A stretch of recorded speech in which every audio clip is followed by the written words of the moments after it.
Hello, everybody. Well, last week's missive about Putin and Xi meeting got all kinds of response. Well, last week we saw another meeting, and again, it was President Xi at the center of this.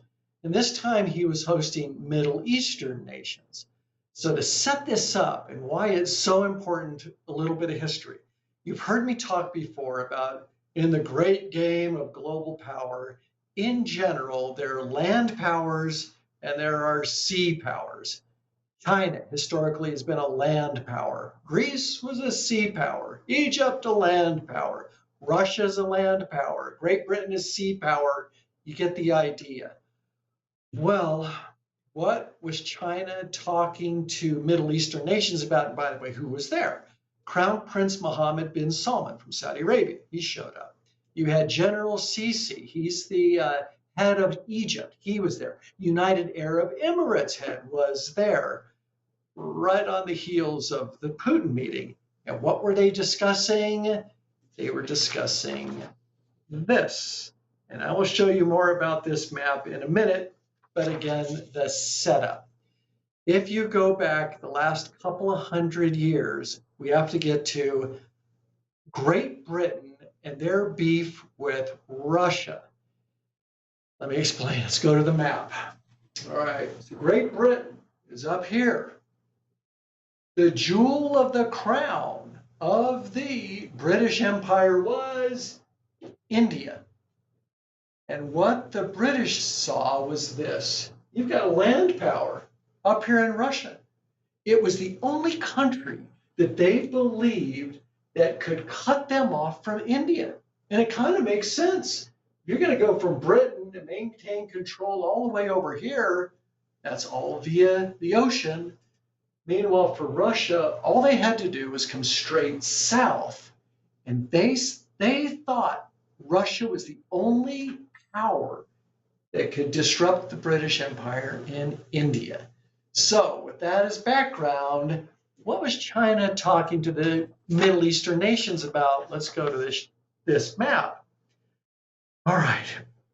This is land versus sea power. You see the black line that starts down here in India? And then it kind of works its way through the Red Sea, through the Suez Canal, out through the Mediterranean, all the way around Europe, past Great Britain, into the Baltics, finally coming back around to Russia. What the Chinese are proposing to the Middle Eastern nations is this is way too complicated. It's not secure anymore. You got missiles going off in the Red Sea. We need a new trade route. So at the top of the page, you see that INSTC route. That stands for International North-South Trade Corridor. Well, the new line would go from India. There's a short little, sea route here, but then you disembark in Chabahar, Iran. Then the trade route goes straight through Iran, up through Azerbaijan, straight to Russia. Nice. That totally cuts off Great Britain and the United States from that trade route. Let's go back to the map. Think of the red line as I-25. Well, now what China is saying is, look, we want to run I-10, I-40, I-70, east-west across this. All of this will be separate from the Western powers, which is what Putin and Xi talked about earlier this or last month. So, what does this mean to you and to investments?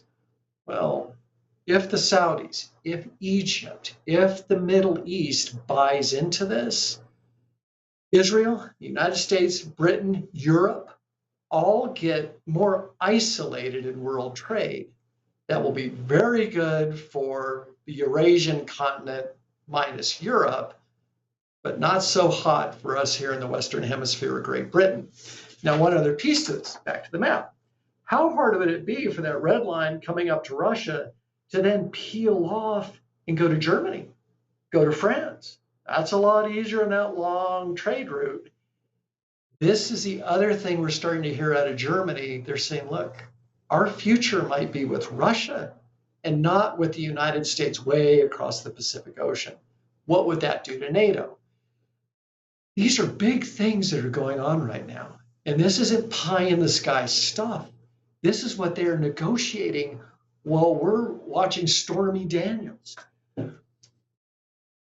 We are planning for that here at Zanetti Financial. Unless we change our policies here in the United States and start addressing these bigger picture issues, we are going to see issues with our currency and issues with our world standing. We think that will have negative effects on the dollar. Negative effects on the dollar typically means the dollar is going down and prices are going up. You are positioned for this.